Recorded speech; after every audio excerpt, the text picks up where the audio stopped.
ابيسود جديده من انسايد اوت توكس اللي دايما بنحب نتكلم فيها عن كل توبكس ممكن يهمكم ويخصكم. خلينا دلوقتي نتكلم اكتر عن كل ما يتعلق بمشاكل البشره، فخليني ارحب بدكتور ايمان السيد. اهلا وسهلا. اهلا بيك. بصي دكتور ايمان، احنا عايزين ناخد بقى رحلتك الشخصيه. شكلك لذيذه وعايزين معانا. قولي لي. ليه دخلنا الاول قررنا ان احنا ناخد جلديه؟ عشان لايف ستايل أيوة. رايق، وانا احب اكون رايقه، تعيش رايقه كده بس لا صراحتك بهدوء اهم حاجه في وبالراحه. الموضوع. ايه اللايف ستايل بتاع دكاتره الجلديه؟ انا كايمان واخداه عشان خاطر ان انا يعني اشتغل حبه صغننين، مجهود قليل باوت كم كبير عادي، بفلوس كتيره ورايقه بقى. الله عليك. مش مفيش ستريس بتاعت التخصصات الباقيه. يعني انت قصدك انه في التخصص ده تحديدا مفيش حالات خطر كتير؟ لا مفيش الستريس بتاع اللي هو اونكول بقى والحقي وبتاع. لا الدنيا بيس وهاديه. طول عمرك كان نفسك تبقي جلديه؟ لا لا ما كنتش عايزه ادخل طب اساسا. الدنيا جابتك كده. مجموعي جابني كده. اوكي، يعني انت اصلا كنتيش مقرره تبقي لا دكتور اصلا؟ لا مجموعك كده ده اعلى مجموع. يعني ايه مجموعك حلوه؟ خساره بقى. ليه محسساني انها حاجه جت بالغلط؟ لا خساره. اوكي. خساره المجموعه. فقررتي ان انت تبقي دكتور جلديه. بالظبط. خليني بقى اعرف منك، بما ان انت اخترتي التخصص ده نقدر نقول عن حب، بما انك قررتي ان انت عايزه اللايف ستايل دي حقيقه. ايه الحاجات اللي انت شايفه اخر فتره بقت مفيده جدا لبشره السيدات؟ اهم حاجه الصن سكرين بتاعنا. ماشي. وبعدين ان احنا نرطب بشرتنا كويس قوي و انف. بعد كده بقى ممكن نهتم بيها، ممكن نقاد حاجات على حسب بقى عمرنا قد ايه، فاحنا نقاد حاجه. يعني مثلا لو احنا بنشتكي من فاين لاينز او حاجات ايجنج او كده، ممكن نحط ريتينول، ممكن بعد كده نزود حاجه نيسيناميد، حسب بقى احنا محتاجين ايه. بس از رول يعني في حياتنا لازم سان سكرين صيف وشتاء صح؟ طبعا لازم نحطه قبل ما ننزل من البيت. طبعا. نحطه كل نص ساعه فعلا ولا كل يعني ساعتين؟ ساعه ونص لساعتين. يعني مش كل نص ساعه دي؟ لا مش كل نص ساعه. لا مش الدرجه دي. لا. طيب انت بالنسبه لك ايه الروتين اللي بتعمليه، بما ان انت دكتوره وفاهمه ايه الروتين اللي انت بتعمليه وبتستخدميه وفايد بشرتك؟ كلينزر لازم اول يوم الصبح، وبعدين بنحط المرطب بتاعنا، سان سكرين، بنزل.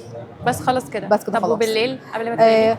برضه سان سكرين. لا مش سان سكرين، سوري. قبل ما تنامي عشان الشمس. الكلينزر بتاعنا. لا عشان انا كنت سامعه في الوقت في توك ان في حد بيقول انا بحط سان سكرين قبل ما انام، فهي ربطت معانا.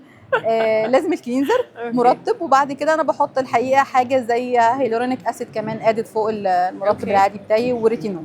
بتعملي اي اجراءات تجميليه جنب السكين كير بتاعك؟ لا خالص. ليه بقى؟ بما انك مش محتاجه طبعا ما شاء الله، بس انا قصدي ليه مثلا مش بتعملي سكين بوستر؟ كل الناس بتقول ان هي مش حاجه تضر، بالعكس هتفيد، وممكن اي حد يعملها في سن صغير. ماشي، بس يعني وانس يو نيد يعني. بس انا بحس انه مش اي حد ممكن يعمل سكين بوستر، يعني انه ليه هعمله الاول او انا محتاجه منه ايه.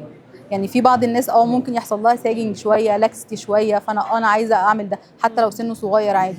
فانا مش عايزه ده، فمش بجوعن في حوار السكين بوستر. انا عرفت ان السكين بوستر عامه تحديدا كل ما بنعمله بشكل اكتر كل ما بيدي افكت اكتر على البشره، يعني مش مره ولا مرتين وخلاص، لازم كذا مره.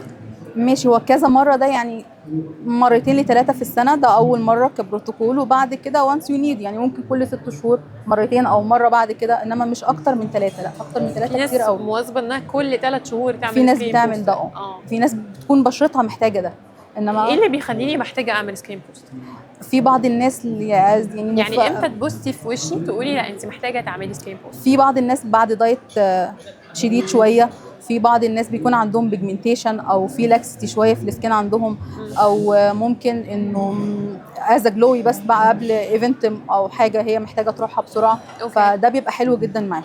طب ما هو احنا كده بنتكلم على تشابه ما بين الفيلر والسكين بوستر. لا ما هو الفيلر ده لأن حاجه احنا برضو لما بنخس بنحتاج نعمل فيلر. لا الفيلر ده لما يكون خلاص ما فيش فاتس اصلا في وشنا، فاحنا ما عادش فيه دهون اللي هي موجوده طبيعيه، فاحنا بنملى ده بنفل ده تاني. انما لو انت ما فيش فاتس والموضوع كله بس على قد ان احنا شويه جلوي شويه، او ان احنا نشد وشنا حاجه بسيطه من غير ما نفل حاجه، فلا السكين بوستر طبعا. طب هل السكين بوستر بيعمل المليان ده برضو ولا بيبقى فيك فيه؟ لا حاجه بسيطه بتدي الحاجه النورماليزد جدا، اللي هو مش بتحسي انه انت بقيتي حلوه بس انت يعني احنا مش عارفين انت عملتي ايه. انما الفيلر بيبان انت عملتي حاجه، انت عملتي كونتور او باين ان في حاجه اتحطت. طيب انا دلوقتي مثلا ناس بتتفرج علينا دلوقتي وعايزه تعمل سكين بوستر عشان هي حاسه ان وشها بين شويه او عايزه جلو اكتر، في انواع معينه تروح تسال عنها او ليها افكت احسن؟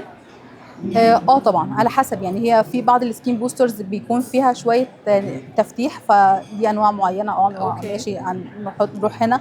وفي بعض السكين بوستر بتشتغل مينلي على الترطيب وعلى الجلوي وكده، فده وبس. فعلى حسب انت محتاجه ايه، يعني انت بشرتك عايزه ايه. وفي بعض السكين بوستر كمان بنحطها في بوينتس معينه في وشنا عشان خاطر ندي ليفتنج، او لو حصل ساجنج شويه بس حاجه بسيطه. كل واحد ليه مكان. بس انا شايفه ان هو بجد في منه كتير من الفيلر، يعني الفيلر برضو بيعمل الحاجات دي. لا الفيلر بيفضل حقن فيلر بقى وخلاص يعني، لا كالكومبوننت بتاعت الماتيريال الاثنين مختلفين عن بعض. أوكي. والفيلر بيفضل قاعد معاكي شويه فتره اطول، انما السكين بوستر هايدريشن اكتر، يعني ممكن نتكلم انه 3 شهور 4 شهور ماكسيمم، ويبدا الافكت بتاعه يروح، بيبدا يقل. يعني الجلو اللي انا بحس بيه ده لان هو المفروض بتحس بيه immediately. لا ما انت عشان بتمنتيني بقى، عشان كده بنقول لك ان هو ليه بروتوكول انك تعمليه 3 مرات اول سنه مثلا، فعشان تفضلي تمنتيني النتيجه دي. بس لا هو مش فيلر خالص. عادي ممكن اعمل فيلر وبوتوكس وسكين بوستر مع بعض؟ ممكن بس يعني عادي في نفس الوقت، ولا لازم يعني اوقات متباعده ما بينهم؟ لا عادي ممكن مع عادي ممكن كله مع بعض، يعني ممكن اعمل كومبو مره واحده بالظبط. عادي مفيش مشكله. عشان لو مثلا كذا حاجه مضايقاني في نفس الوقت لا عادي مره واحده. عادي مفيش مشكله. عملت كده قبل كده؟ لا عشان انت ما عملتيش بعمل بوتوكس الحقيقه. شفتي لو قعدنا شويه كمان هطلع لا باين قوي. لا في بوتوكس لا خالص والله ما شاء الله مش باين خالص، مش باين. انما لا مفيش لسه مش سكين بوستر. بشكرك جدا، نورتيني. شكرا ليكي. ثانك يو على الانفورميشن الحلوه دي، واتمنى نتقابل مره ثانيه ان شاء الله. شكرا. اوكي حبيبي.